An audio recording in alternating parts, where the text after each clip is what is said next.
T'as dit quoi, que le magasin est en conformité depuis 3-4 mois pour pouvoir accueillir tous les clients dans de meilleures conditions? D'accord. Et ça vous a coûté? Je sais pas. L'achat de la lunette, de la sonnette plus la rampe, je sais plus, c'est notre patron qui l'a acheté, mais oui. Je sais pas. Ouais, non, j'aurais pas dit plus de 300. Ouais. Non, c'était pas, c'est dérisoire pour le gain pour les personnes handicapées, c'est quand même pas. Tout le monde devrait le faire quelque part. Merci beaucoup. Ouais, je vous en prie.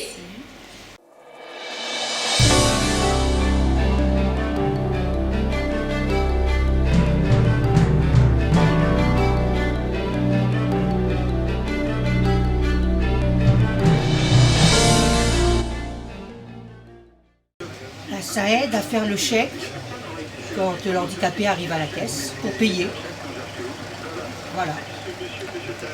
Oui, nous sommes intervenus place Billard avec l'Association des paralysiques de France et la presse pour toujours parler des mêmes problèmes, l'accessibilité de l'île, les magasins, les restaurants, les services publics et administratifs. Nous leur avons dit nos problèmes, nos espoirs aussi. Nous leur avons expliqué que c'était la galère pour accéder en centre-ville, que certains magasins sont inaccessibles, d'autres sont accessibles plus ou moins avec une rampe, et qu'on aimerait que la ville soit beaucoup plus accessible maintenant. Pour nous, c'est très difficile au quotidien, c'est très difficile. C'est pour ça que nous allons beaucoup, les personnes à mobilité réduite, nous allons beaucoup maintenant dans les centres commerciaux, car tout est de plein pied, tout est accessible et on retrouve les mêmes magasins. Voilà. Mais l'accessibilité, c'est encore un long débat. On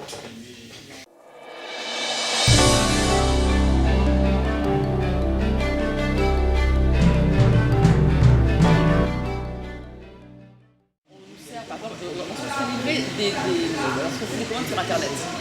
Par exemple, quel magasin Takara. Beaucoup de certes de poids-relais.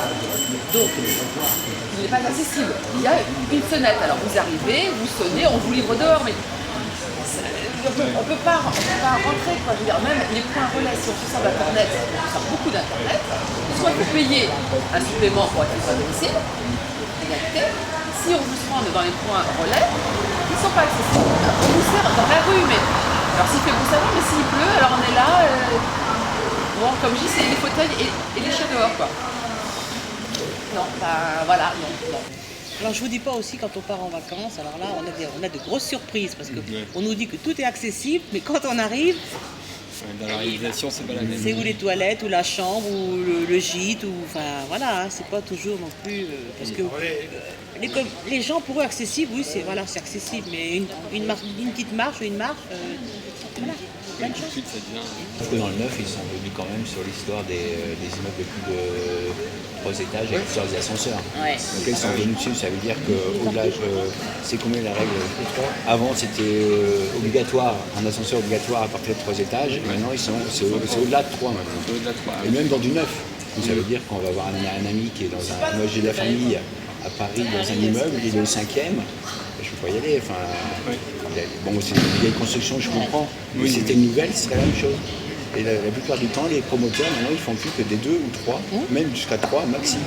Et ils s'arrêtent à 3. Comme ça, ils n'ont pas d'ascenseur, ils n'ont pas de charge d'ascenseur, moins de charge de syndic et tout. Quoi.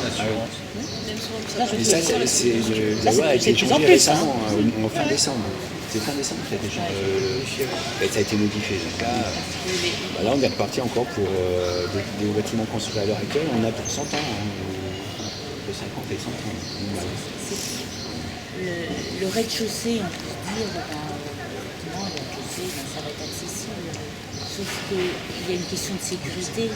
Quand les gens sont à domicile et qui veulent ouvrir les fenêtres et qui sont en rez-de-chaussée, ils ne sont pas très rassurés. Voilà.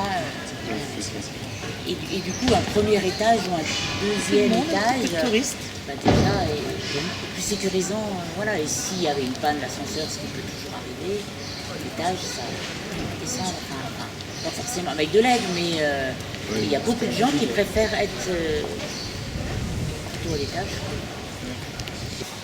Voilà, les gens ils veulent tout au même endroit. Les pavés en fauteuil, c'est la galère. C'est la galère. Et là encore, ça va, parce que du côté où c'est pas refait, que ce soit en fauteuil ou à pied, on se tord les chevilles. Non, c'est pas grave. Mais même ça, ce qui est refait, Ouais, et qui est joli, c'est pas... On arrive quand même à... C'est pas grave. Non, mais Ouais. c'est catastrophique pour les fauteuils. J'imagine que ça doit ouais, bah oui. C'est pas de rodéo, mais bon. Ça bouge, ça vibre. Oui, ce matin, nous nous sommes rendus donc, dans le centre-ville pour montrer les magasins qui avaient fait un effort pour l'accessibilité. Mais il est vrai que le centre-ville lui-même n'est pas forcément très accessible car les voies sont pavées, les parkings sont payants, les arrêts de bus ne sont pas tous praticables pour les handicapés. La plupart le sont, mais ils ne le sont pas tous, donc on ne peut pas forcément non plus se rendre vers le centre-ville avec les autobus. Donc il y a beaucoup d'obstacles pour les handicapés en centre-ville. Alors, comme le disait Odile, on est davantage attiré par les commerces qui sont à l'extérieur dans les centres commerciaux, mais cela nécessite de prendre une voiture, d'avoir une voiture personnelle ou de faire appel à des services d'aide à la personne pour se rendre dans les centres commerciaux.